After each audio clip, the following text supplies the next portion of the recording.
Happy Tuesday, y'all. In a bit of a different environment, aka my car.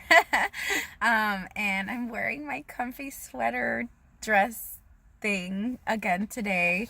Trying to get over the sickness, still feel a little under the weather, but I had to give you my midday transformation Tuesday tip of the day. So I was going through some paperwork at work, and sometimes I keep like personal, information like paperwork at work, and I came across this from a few years ago, and I was like, wow, like just looking at these numbers, I just had to talk about this.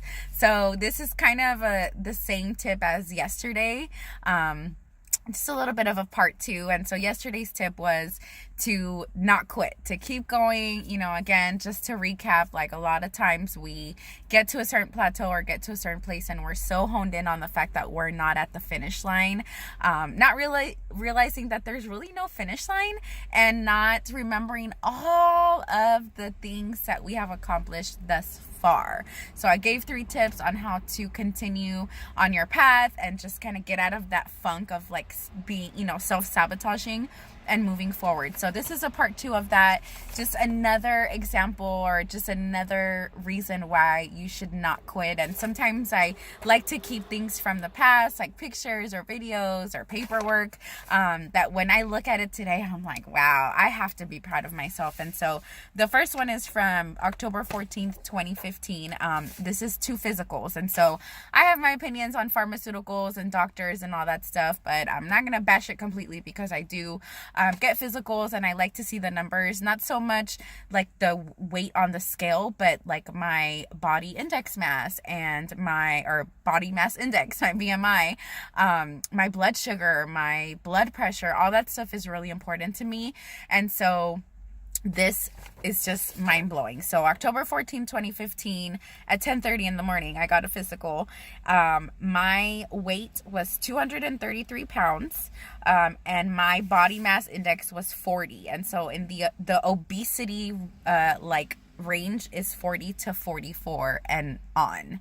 And so it's just mind-blowing to me. Again, the numbers and the ranges, I don't wholeheartedly believe in them, and I don't want to, everyone has their own opinions, but that's my opinion. I feel like a lot of the numbers and the ranges are super outdated. Doctors themselves will even tell you that, and so I just kind of like to use it as a rough estimate, but I was definitely in the obesity range at 233 pounds. And then about 5 months later, I got another physical in March of 2016.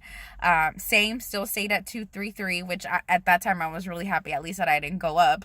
And I was still at 40% body mass index. And so around this time is when I started to really dive deeply into my blood sugar, my blood pressure. And after this last physical, the March 2016 one, I realized that I was half of a point away from being in the diabetic range. So I was already in like the pre-diabetic range. So I was half a point away from being diabetic.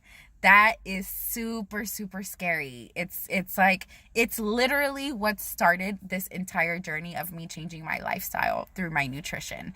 I had already started dancing. I had already started to kind of like just step a little bit outside of my comfort zone. But it wasn't until actually about a year after this that I for sure was finally like, I'm going to do it. For that, from March to like March of 2017, I was like, here and there would try and then would quit and then would try and then would quit.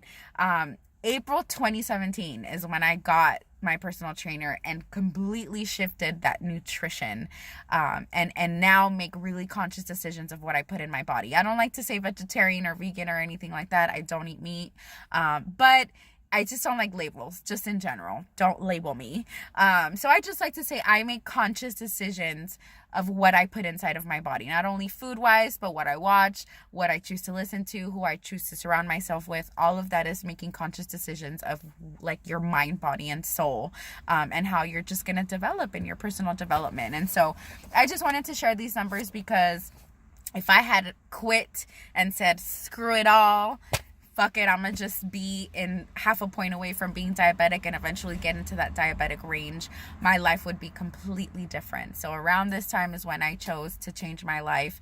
Now 80 pounds lost later and a complete mind, body, and soul transformation, I am able to give this back. So this is the way that I give back. I feel like we're all on this planet to serve, and we just need to figure out our purpose and how we're going to do it. My purpose is to use my voice as my power. My voice is my most powerful thing. I've always been a big mouth, and so now I'm using it as like a positive thing to give back and to share all of the strategies that I've learned to make that full mind, body, and soul transformation. So that's my tip of the day. Just keep going.